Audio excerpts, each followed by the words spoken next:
Hi, thanks for being with us on Walking Through the Scriptures. Today, we're going to be in Luke chapter 14, and what I'd like to do is encourage you to be salt. Yes, salt, as in when Jesus says, You are the salt of the earth. And so we're going to be in Luke chapter 14.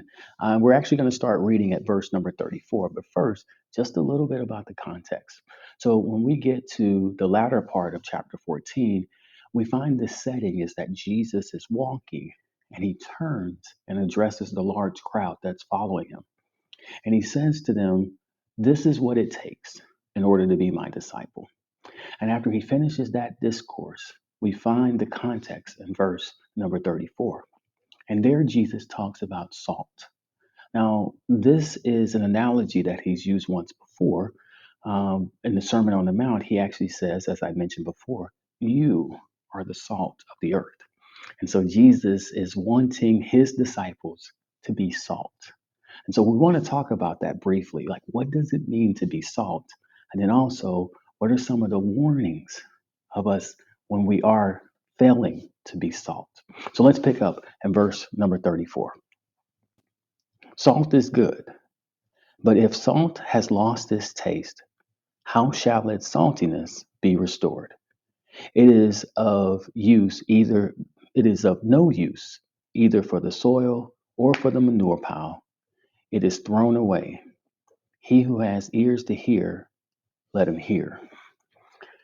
Now, salt has many uses. It's first a seasoning agent. It's something that makes our meal so much better. It gives it flavor.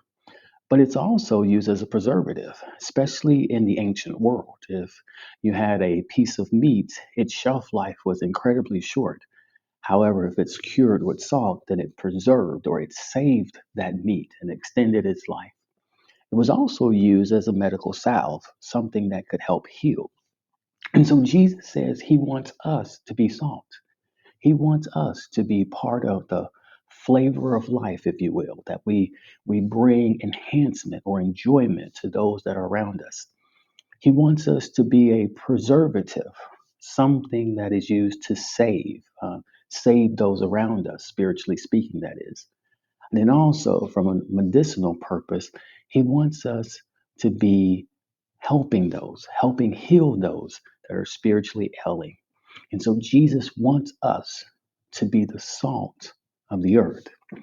But it's interesting that in this passage, he's actually talking about the situation when salt is failing to be salt.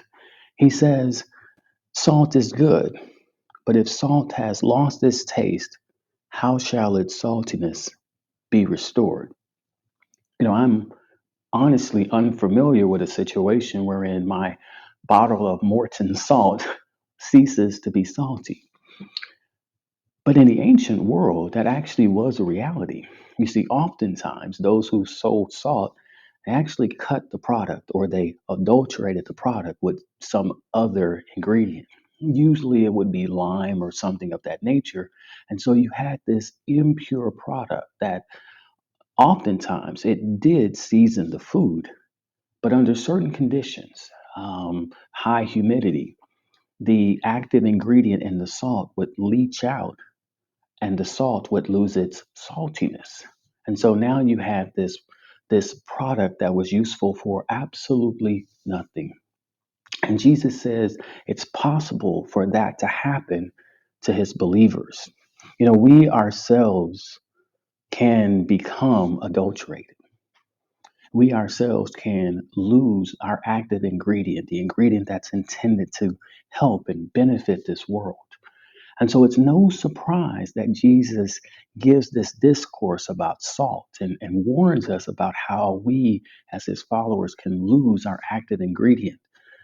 And he gives this discourse right after he talks about what it takes to be his disciple.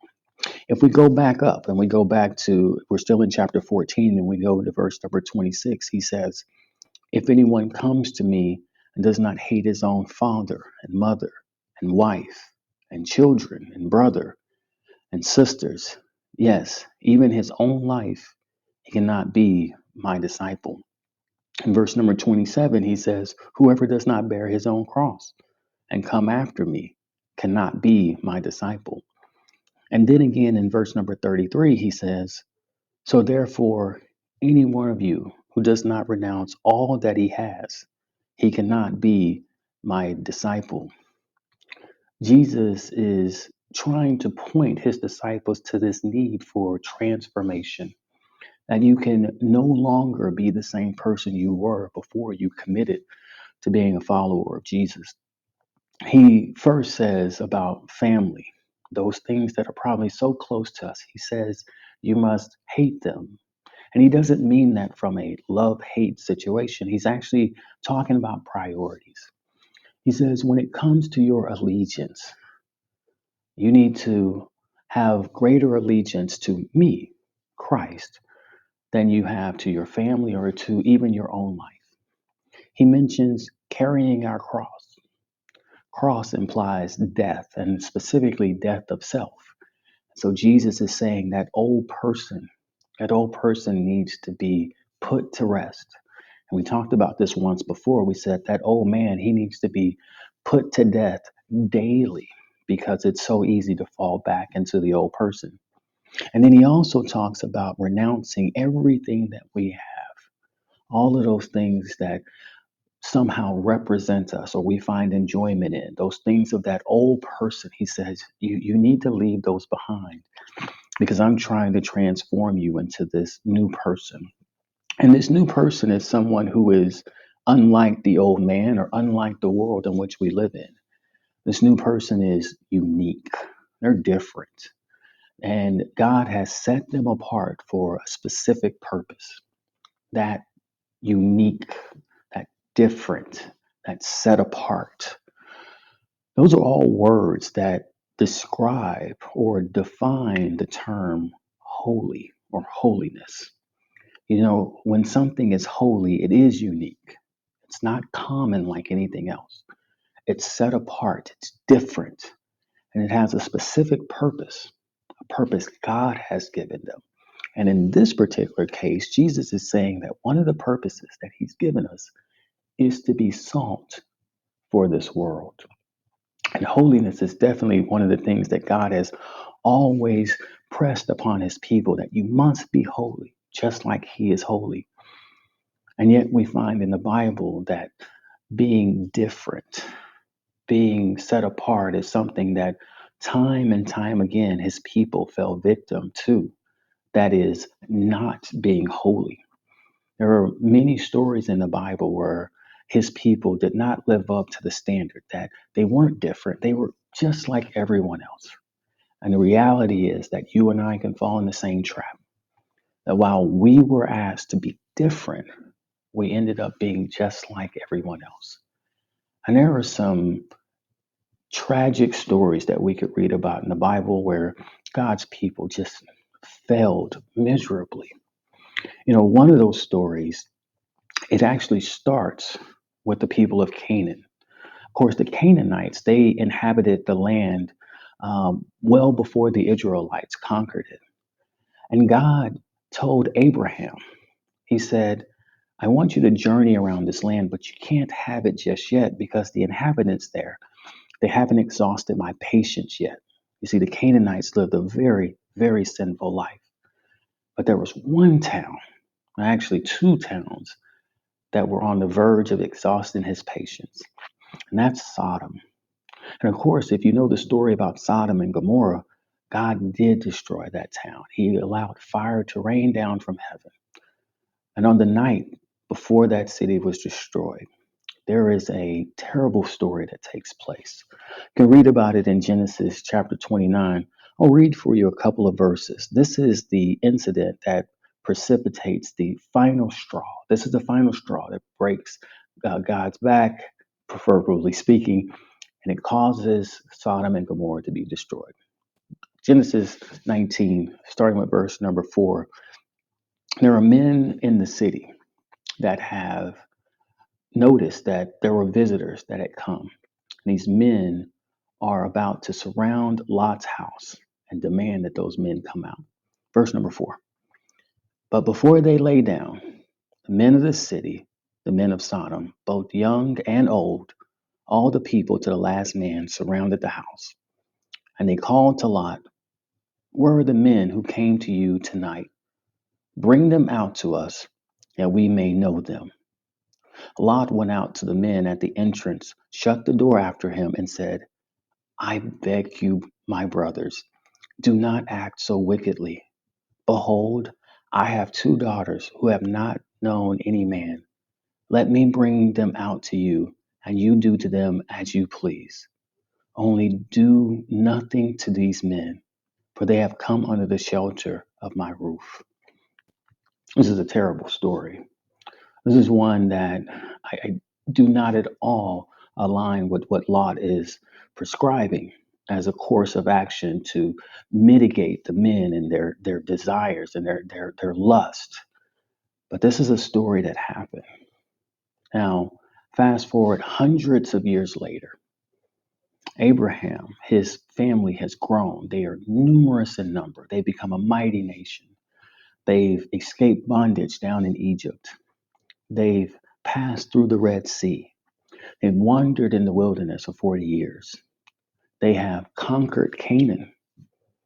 And they have time and time again gone through cycles of rebelling against God and God restoring them, and them rebelling again and God restoring them. And we find that eventually they plummet so deep into rebellion and a sinful lifestyle that a civil war breaks out. And that civil war, the thing that actually kicks off the civil war, that event is found in Judges chapter 19. We'll pick up in verse number 22. This story sounds eerily familiar to what we just read in Sodom. Verse 22, as they were making their hearts merry, these are guests that are within a man's house, similar to how the angels were guests in Lot's house. It says, they were making their hearts merry. Behold, the men of the city, worthless fellows, surrounded the house, beating on the door. And they said to the old man, the master of the house, bring out the man who came into your house, that we may know him. And the man, the master of the house, went out to them and said to them, no, my brothers, do not act so wickedly, since this man has come into my house. Do not do this vile thing. Behold, here are my virgin daughter and his concubine. Let me bring them out now.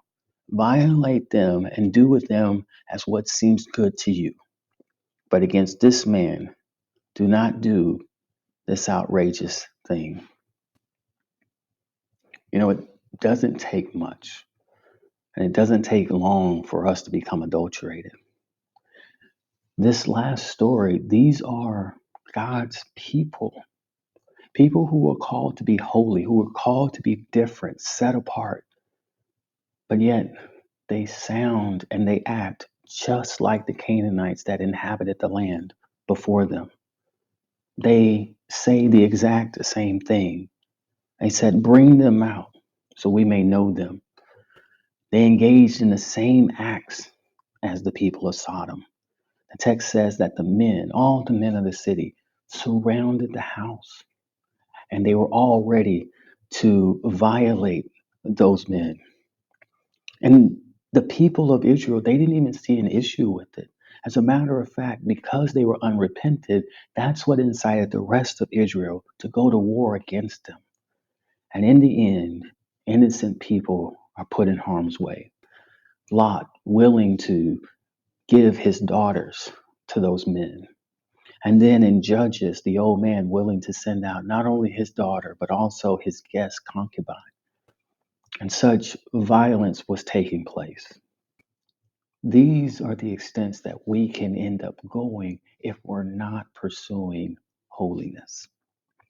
And so there are some telltale signs when we are starting to be more like the world and less like God, when we're ceasing to be different, ceasing to be unique, and we're more so assimilating with the rest of the world. How about what we say? What we say can be a telltale sign. I think we'd all agree that most programming on TV, on the internet, on the radio, or in songs, it's inappropriate, or it's something that falls short of programming that we as Christians should condone.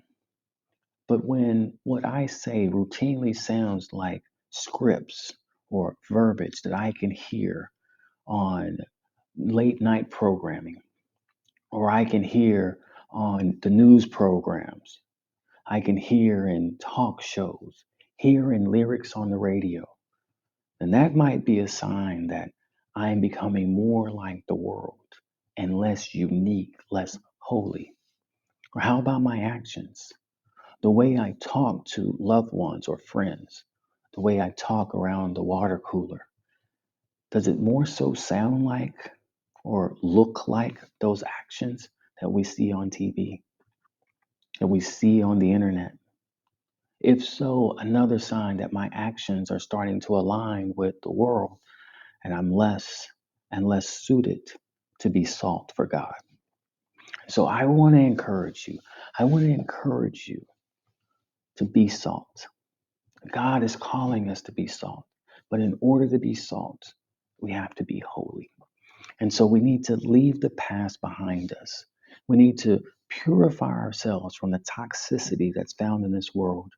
And we need to separate ourselves from those poisonous elements that can adulterate us and leave us like that salt that Jesus talked about back in verse number 34. Jesus says, salt is good, but if salt has lost its taste, how shall its saltiness be restored? It is of no use either for the soil or for the manure pile. It is thrown away. He who has ears to hear, let him hear. I trust you have an ear to hear.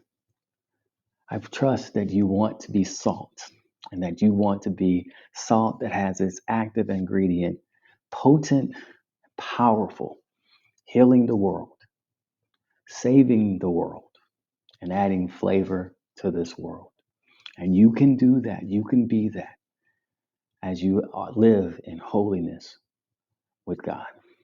I want to leave you with one last verse. It's in Hebrews chapter 12, verse number 14. He says, strive for peace with everyone and for holiness, for without such, no one will see the Lord.